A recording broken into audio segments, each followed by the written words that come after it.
Angry Bears Fan Podcast, episode 116. Finally, Bears football is back. We had a Bears preseason game. Like, follow, subscribe before we get into it. It was a pretty fun game to watch. First time in a Bears game in a long time. Caleb and most of the starters didn't play. But again, it was fun to see Ben Johnson out there, his culture, and just seeing live Chicago Bears football pads on running around, representing the city. And like I said, all in all, I thought it was a good game. A lot of things that I have to critique about it, but we'll get into it. Yeah, I mean, for first things first, let's start off with the decision to not play Caleb Williams and most of the starters. Um, we're kind of used to it. You know what I'm saying? It's Ben Johnson's not the first Bears head coach to do that. Matt Nagy also did that quite a bit with Mitch. We all know how that worked out, but I think we can all kind of agree that Ben Johnson, at least we're hoping, we're being optimistic that, it's going to work out differently. I'll trust what, he has to, we have to. We really, we can sit No here and choice, critique yeah. all we want, you know what I'm saying? But there were some things that I saw that I liked. The defense, the goal line stand, the run defense is looking a little bit better. I like the aggressive nature of Dennis Allen's defense. There was a lot of man to man. Getting away from that Tampa 2, bringing extra pressure on the quarterback. Austin Yes. Booker had a fantastic game. Of course, he, Did the showed same thing flashes last in year. the preseason as well. So we're just kind of hoping that, that can kind of translate. You don't need 3 sacks a game, but if you can, win, We need get one sack you know every what I'm other saying? game, realistically, Yeah, from him. essentially, you know what I'm saying, against ones as opposed to, guys that'll be bagging groceries in the next 3 weeks. So you know what I'm saying? So Austin Booker showed up nice. The spot for cornerback two, Tyreek Stevenson, the kid from Minnesota. I'm drawing a blank on his name right Terrell now. Smith. That's Earl Smith. I know I've been doing that a lot. Should have had a pick six. I noticed they got really tall. They got really lengthy in Yeah, corner. tall and lengthy. Yeah, the You know what rookie I'm they saying? drafted in the fifth round. Um, He's tall and Johnny long. Walker, the undrafted wide receiver out of Texas A&M. He looked like he's fighting for a roster spot. He might make this team as a sixth or seventh wide receiver, and that's okay. Kyle Monangai, couple of nice runs. He looked okay. Early in the Guys game, I for wrote you. this down. He got fucking shit on in pass pro. I think it was like the first pass of the game. Yeah. But rookie cold feet first game. I'm not gonna try and shit on too much. Speaking on blocking, Braxton Jones had a difficult day. Oh yeah. he didn't look very good out there. Not only is it not against the starters, Miami doesn't even have really quality rushers on any level, let alone the backups. Not a good outing. And Ozzie Trapillo, he looked pretty good. I mean, I was locked in on that. I rewatched the game and kind of watched. I think Trapillo had about a quarter and a half, 2 quarters in there. I watched him basically the whole time, every snap. He looked solid. He got beat once or twice on the outside, not first sack, just I mean, I could tell he got beat. Luckily, Bajan's quick to get rid of the ball. Um, but I mean, if I'm basing it off that game, we're going to get to see them both one more time. It looks like Ozzie's going to be out there. Braxton Jones, I don't know if I would say I've been singing in praises, but I was giving him like the veteran benefit of the doubt. But I don't know. Like he's coming off injury, maybe he'll look better. He's been adequate, and he's shown what we can get from him. But I don't. I think Ozzie's got big upside, and he's just got a few minor things he can fix, and he's the strength and size and the caliber of talent to be an elite left tackle, and we just need him to be above average. Man, I'm an guy. I don't know why Roshan wasn't out there. Roshan's hurt. Yeah, I mean, always. I mean, but that's what I mean. It's like, are you ever going to play through anything, or just are you going to just cut him? I mean, I like the kid. To go back to what you said first, I wasn't a fan of them not playing. Joe Burrow played. Like, you go out there. I'm not saying they just be out there, take the snaps, go through the motions. Like we're not a veteran team. Like I was arguing, somebody like, well, Jalen Hurts didn't play. Well, Jalen Hurts has been in the Super Bowl 2 out of the last 3 years. He's getting his extra reps in the fucking playoffs. Like I don't understand. Like what's the process? Like if he's hurt, I completely understand. I don't want Caleb to be hurt and risk anything. But if he's healthy, he should be out there. Go throw 5 passes. I'm not saying he had to go throw 10 like Burrow or be out there a quarter, but I think he should have warmed up like he was going to start the game. went out there and did a series or two and threw, 3 or 4 passes, got the cadence down. Like, he's new to this offense. It's not even like he's a second-year player. It's essentially his first year in the system. And I don't know. I just thought he should have been out there. Like, unless they say he's hurt. But from what I'm reading, they're like they had really intense joint practices, which I like to hear too. And they said Caleb got enough work in that. And I don't agree because the joint practices, although are better than our regular training camps against our twos or our threes or whatever, even the ones, it's not the same as being out Live. there on Soldier Field and people are playing for their jobs. Like, you might not have been out there against the starters. You've been out there against backups. Those guys are out there playing to be on the team, trying to make plays, go, live action, and that's what we needed. And we've been hearing whispers of Caleb struggling in camp, and that's fine. It's camp. He's young, new offense. I expect that, but that's why I want to see you out there in live action. And then it's like we're going to get him what? Two, he's going to play a quarter next game. Like, maybe, and then none the next to the one after that. Like, I don't like that treating it like they got to figure it out. We need every rep we can get as a team, not even just him. We got basically a whole new O line, new coaching staff, and a new play caller. We need, like, I don't know. I didn't like it. Bajan looked decent though, Keenum.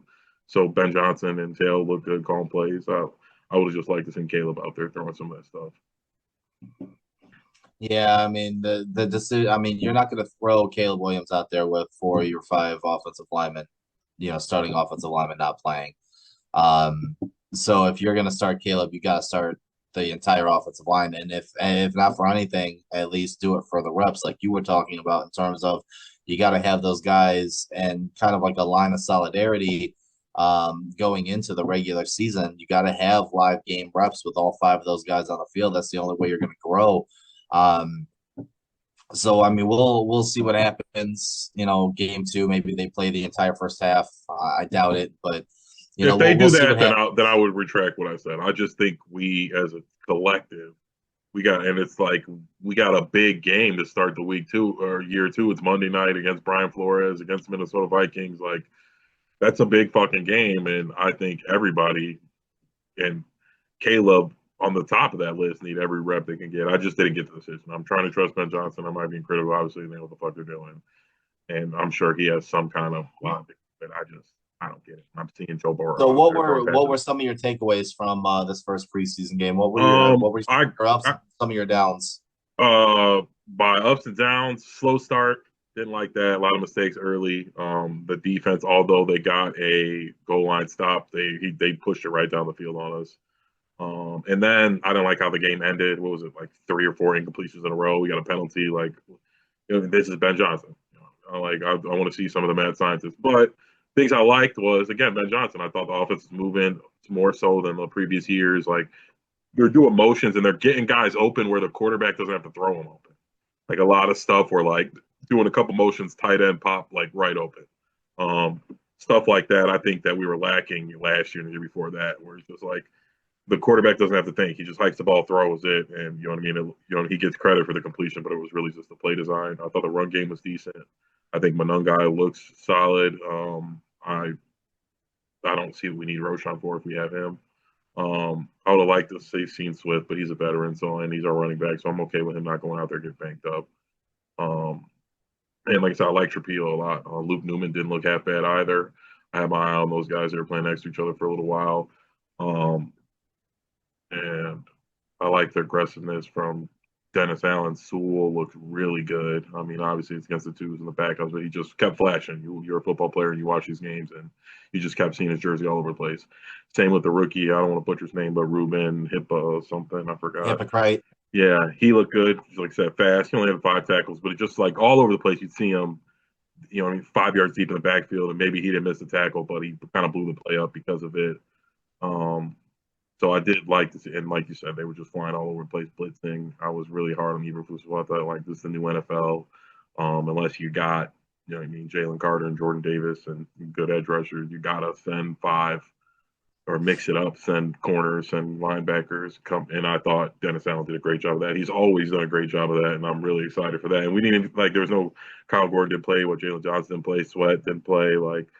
So although a lot of times they were kind of getting a little easy dink and dunk stuff, like that's not going to be open when Kyler Gordon's out there guarding the guy in the slot and Jalen Johnson's outside guarding the guard line. So it'll be, I think it's going to be a good year for the Bears in that vein. But the last year we slow start all the time. That's just not good. Like, you put yourself in the hole, gets the mood down, it gets the momentum down, gets the other team momentum, and I think you got to come out and we got to score, put points on board ASAP, and look clean. The first script, whatever Ben Johnson's drawn up, I want to see that was good. We harped a lot about Getsy. He didn't know what the fuck he was doing, and he didn't.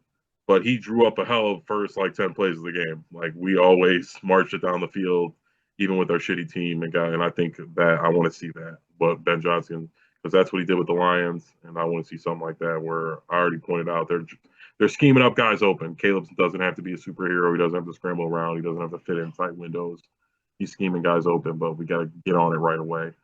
And some of the guys, it was second stringers, so you know what I mean. But it's just one game. And what did you think of rookie showings of Luther Burden and Colson Loveland?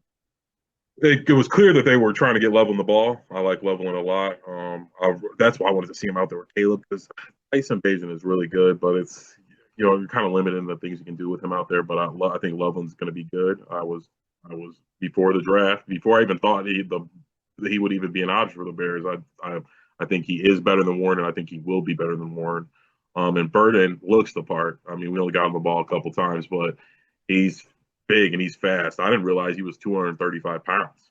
Like 6 They were making a joke on the broadcast that if Rome and DJ had a baby, it would be Luther Burden. Yeah, and I think that's a good. Yeah, he's a little raw, but I think somebody we could just get the ball. I think that stuff like that makes it easy for Caleb. Or again, we don't have to throw guys open. You don't got to throw dots. You can throw a little drag, a screen, little hitch, and he's going to get going. He's not going to be easy to tackle.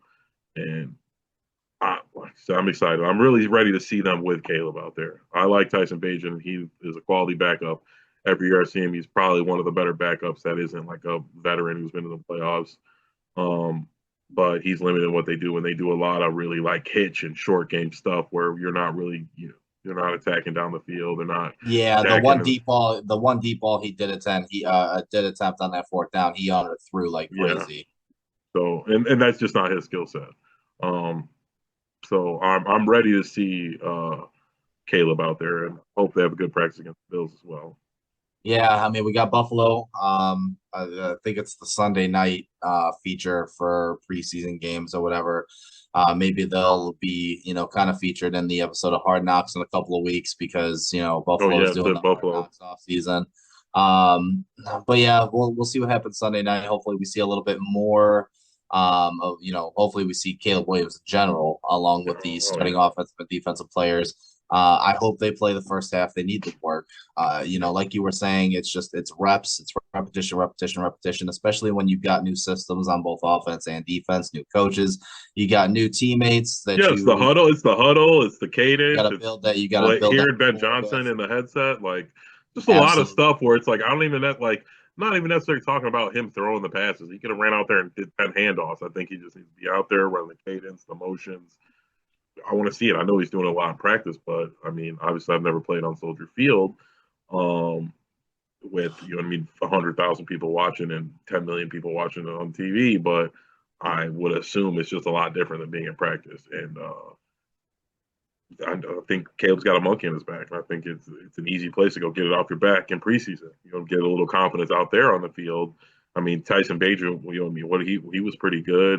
Case Keenum was 8 for 10, threw a couple touchdowns. That could have been Caleb out there doing that and getting his momentum up, getting his, his confidence up. And so I hope that happens in the next game because that's what I want to see. I want to see, good things happen. You build on good things going on and on forward. And I don't want to be the first time he goes out there to really play some meaningful snaps to be Monday night against Brian Flores in a new system. Yeah, no, I agree 100% with what you're saying. I look forward to the challenge. You know what I'm saying? We'll kind of see what's going on. Jordan Addison got suspended, right? Jordan Addison. Yeah, he's. I know Jefferson hasn't practiced or played. He's got a hamstring thing going on. So who knows? So Jordan Love hasn't looked very good. I mean, I know No. it's preseason, but he kind of always does show up in the regular season. He goes through these stretches. Jordan Love does, Yeah, where I think he's like plays mediocre. He'll he throw plays 4,000 mediocre. yards. He's a quality He NFL plays quarterback. mediocre for a little bit, and then he plays MVP level ball for like 3 games straight, and then he kind of Well, goes they just back. got a good team, so it's like Yeah, they absolutely. don't always need him to be a superhero. We'll see how JJ is in the regular season. Um, The you golf know, without Ben Johnson. I mean, yeah. golf is. I mean, obviously saw him with McVay, but it seemed he's got the kind of thing on him where it's like if it's it's more the play caller than him, and who knows. Aaron Rodgers coming back to Soldier Field week 13 with the Steelers, like there's a lot of Storylines, narratives yes, a that lot of, are going to be and played out and outside of that, we just got a this really season. tough schedule. We got to play the fucking uh, The Ravens, the the Bengals. Ravens, the So Eagles, we play the AFC North. We play the NFC East. So the we even got, Reds. We got a Jaden yeah, Daniels Steelers. rematch Yep, after the Hail absolutely. Mary. Like it's just, Yep. it's this is gonna be a fun year. I think we're gonna be pulling our hair out. The closer we get, the more anxious I am. I don't, for whatever reason, I'm not feeling that optimistic this year. I'm hoping I'm wrong. I just have a bad feeling. Before I was just looking at the schedule, it's brutal. We just got a Have you lot of. seen all the nut writing that all the Dallas fans are doing about Joe Milton? I mean, as a Michigan guy, I've heard it all before. When I saw him in camp, I saw him in the spring game. That guy, he is amazing. Like on air, and he looked solid as the backup as the Patriots last year a couple times. But Measurables, in practice, measurables. when he can't be sacked and everybody's not trying hard, he looks amazing. He can throw it like 90 yards. He Yeah, probably run. measurables. He probably runs like a 4.4, 4.5. Like he's 6'3" and he's built like a god. But no, yeah, I mean he's just. I wish him the best. Like so, he started off in Michigan, and I think he has the talent to be good. But when the pass rush is running around, he starts doing crazy shit. Well, we'll Um, see Dallas like week 3 or 4 at Soldier Field. Matt Eberflus makes his return as the return. coordinator for the Dallas Cowboys. Will they have Micah Parsons when they come to Yes, I Chicago? think so. I just Jerry has never really let anybody like that go. I would love to think the Bears are going to go all in and get him, but I can't imagine Jerry being that crazy or somebody offering something where it wouldn't like people wouldn't blame Jerry for taking it. So I think they're stuck in a bad place. He did it to himself. I don't know why he waited so long to sign all these guys.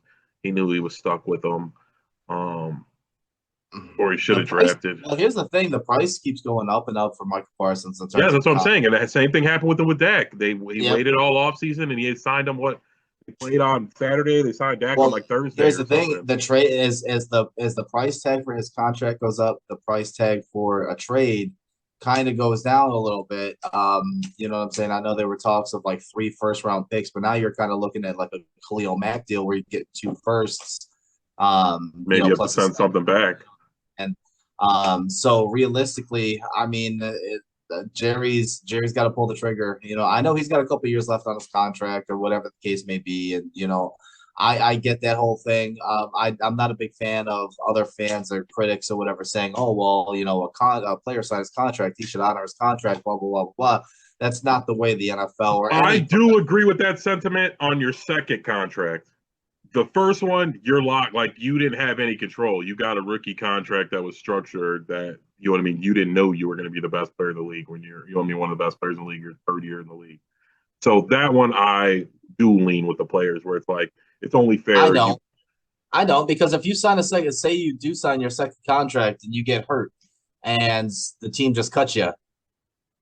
Do you agree with the owners in that point? Like, then No, look that's what back. I'm saying. Like, You know what I'm saying? Like, I'm just saying you so, sign that contract. You can get a contract drew up where they can't cut you, or most of it was guaranteed. Like whatever you agree to it. The rookie contracts you really like you sign on the dotted line, but it's well, not then your deal. if the players agree to it, then the owner should agree to it too.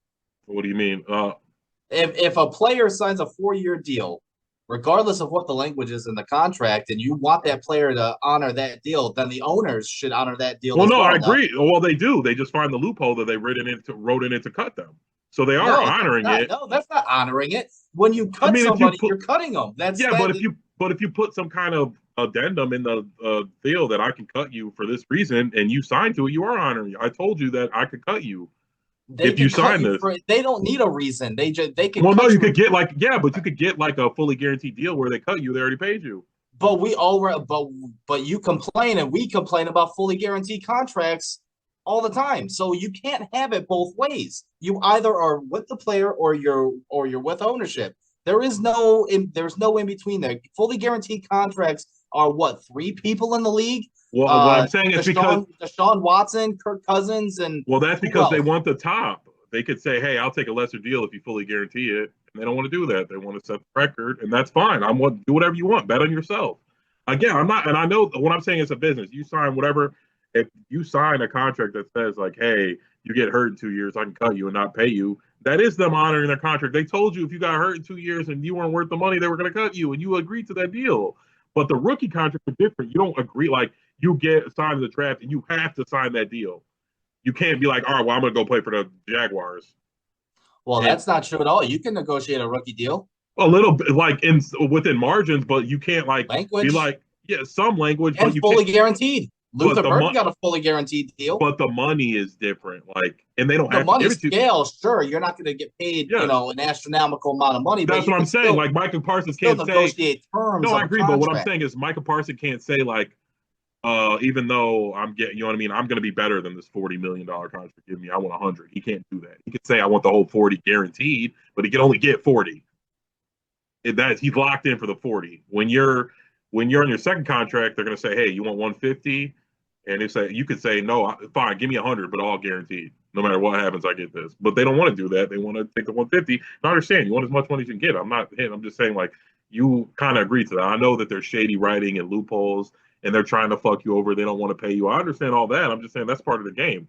But rookies, you're like locked into your mark. Like you're a second round pick, you get a 4 year deal. It can't go over 50 million. Sure, you can get it fully guaranteed or some weird shit like that, but you can't get more than the 50 million. You're locked into that, and you're locked into that team. You can't like you have to figure out how to make it work for that team. You can't go back to college. You can't be like, oh, I'm just gonna go play for another team. Then you can't really do that. So there, you really have no choice. So the rookie contracts, I do lean on the players where they're like, all right, fine. It's been 3 years. I'm way better than any rookie. You're getting way more than bang for your buck, and you should sign me to a real deal.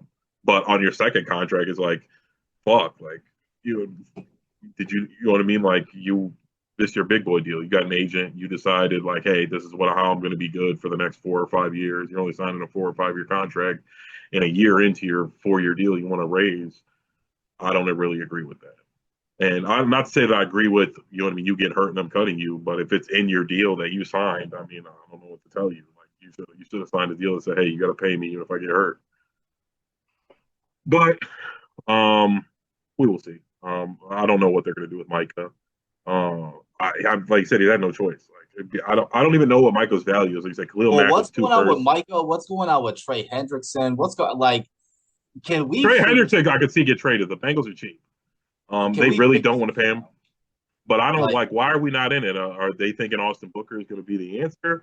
But I mean, even if he is, let's honestly, even if you had faith in Austin Booker, still go get somebody. Somebody's going to get hurt. We can have 3 pass rushers. We got 4. We need as many as we can get right now. Like I said last video, this is what we moved off of Justin for to get a rookie quarterback to have a longer runway. If you know what I mean, if we would have had Justin right now, we would have had to pay him. Yeah. And it's like now we don't What have to did pay. what did he get? What did he get from the Jets? Two 20, for 21? 40.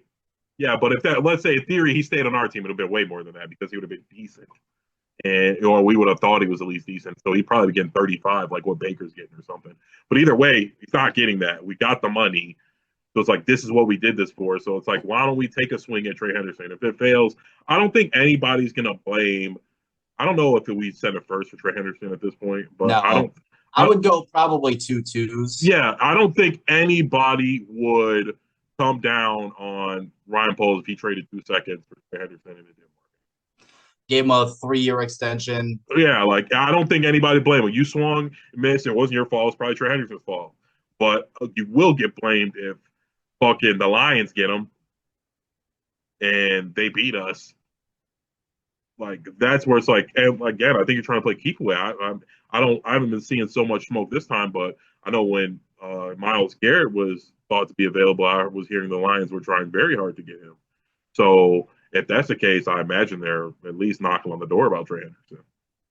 Yeah, So I want to see us go do something. I think we need one more piece, just because we're not done yet. We're not. We're still a rebuild at the end of the rebuild, but we don't have too many quality veterans. I mean, we filled in some good play holes, but we need another pass rusher.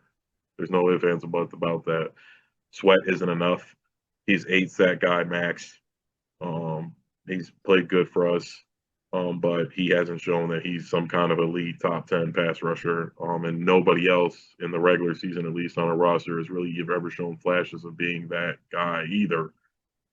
So something has to give unless we're just hoping Austin Booker, you know what I mean, has a three sack game, you know what I mean, randomly twice or three times in the regular season, which I don't imagine happening. But I don't think Micah Parsons is going to be there. That is the dream scenario. I think the Bears,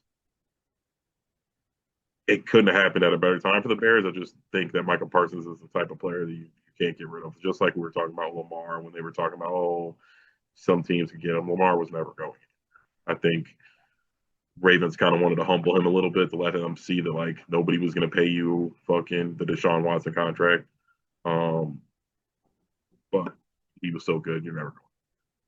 And to end it off, the Bears, the reports out, Bears going to be breaking ground in Arlington Heights in 2026. I think it's for real now. I don't know if it's been for real a couple times, and they come back and say, well, no, we're going back to Chicago. But seems like the Bears will be moving. I think it's best, I guess, because absolutely. the city's being weird. Like I never liked the energy. Like I want the Bears to win, but the mayor telling the Bears to get better if they want to bet, like that makes sense. We can still suck. They sell it every fucking game. Like I don't that's want to get all political on this channel. This is a sports channel. However, we'll just leave it at that. We'll just leave it at that. We'll just leave it. It's Chicago's overrun with fucking stupid liberals. Chicago and Illinois, the politics in general. Um, Tomfoolery. That's it's what it it's is. a joke. It's a joke. It's a joke. That's all I'm And, gonna say. and but to We keep, live just here like I as said, to keep it on the Bears, like them saying them fixing out to say the like what individual business in Chicago makes the city more money than the Chicago Bears? There can't be anything. The Cubs maybe. Like so it's like you give them whatever the fuck they want. If they want a bigger well, it stadium, they wasn't. want you to It's not carve even. It's not even just that too. It's the revenue that you could have gotten the city of Chicago as well for a domed stadium. That could have hosted the Olympics, could have hosted the Super Bowl, could have hosted a plethora of it other would have events hosted a Super that Bowl. that would have driven people to the city of Chicago to boost the economy, because it needs it. According to Mayor Johnson, they're at a point of no return now where they're fucking bankrupt and broke. Um, uh, Yeah, it's frustrating. so Yeah, it's just yeah, it's it's annoying. just It's annoying hearing politicians who've ran Chicago into the ground telling the Chicago Bears a profitable business what to do. yes. So it's like, what do you guys don't even know what the fuck you're talking about? And the city loves the Bears. You should be doing well. Like the Chicago is the Chicago Bears. But So it's you should okay. be. We're going to Arlington. And It's gonna be everybody's gonna go there anyway. It's like, what the fuck you thinking? Like you think that it's like the gonna be a city. beautiful. It's gonna be a beautiful stadium. It's gonna be a beautiful setup. That's gonna look absolutely Yeah, fantastic. exactly. I don't know. It's like, what do they think? If people are gonna be like, oh, it's not Chicago anymore. I guess I'm not going to the game. Like, I'm assuming majority of the people who are going to Bears games don't live in the city anyway. That is exactly correct. They're probably coming from the suburbs. They're traveling in. It's like just making it easier for them. We were getting them. You were getting them in the city to go eat dinner there. They're gonna go like, oh, we're here for Soldier Field. Maybe we'll go see the Bean. We'll go see some other shit while we're out here. And we'll make it a day. It's like now nobody's coming to the city. They're already running from the city from the violence. And the one thing that you were securing for the fall, somebody was going to show up.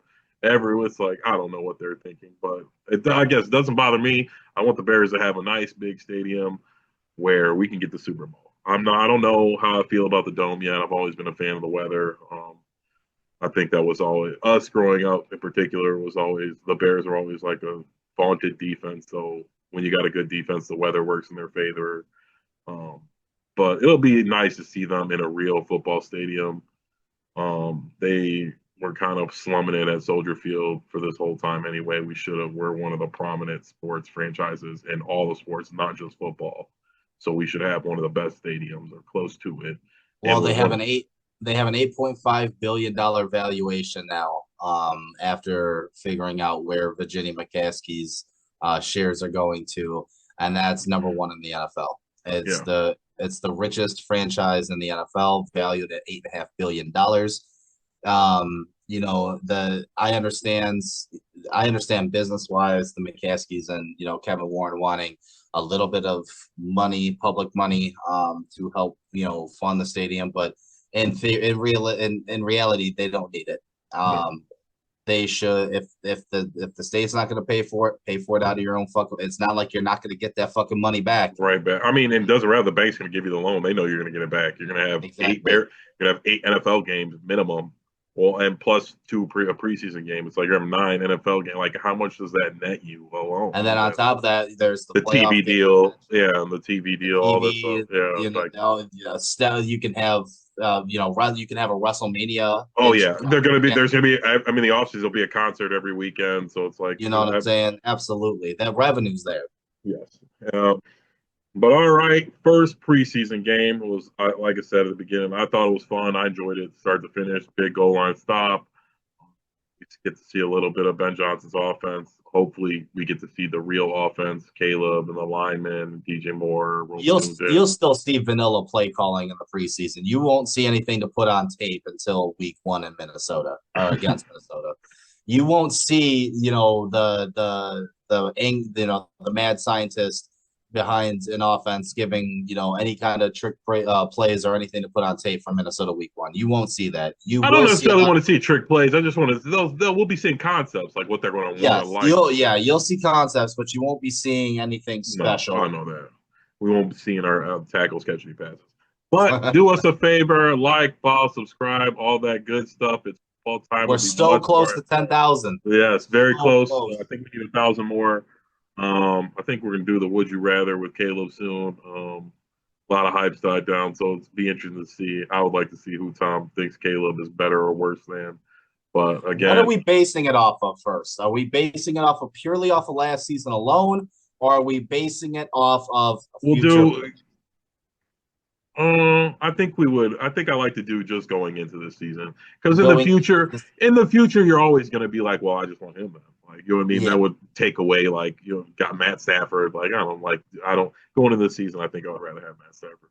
I mean, if we're trying to win the Super Bowl, but who knows? Let's see if Caleb can take that lead. But again, like, follow, subscribe. We'll see you guys next week, and hopefully more good news. Adios. Adios.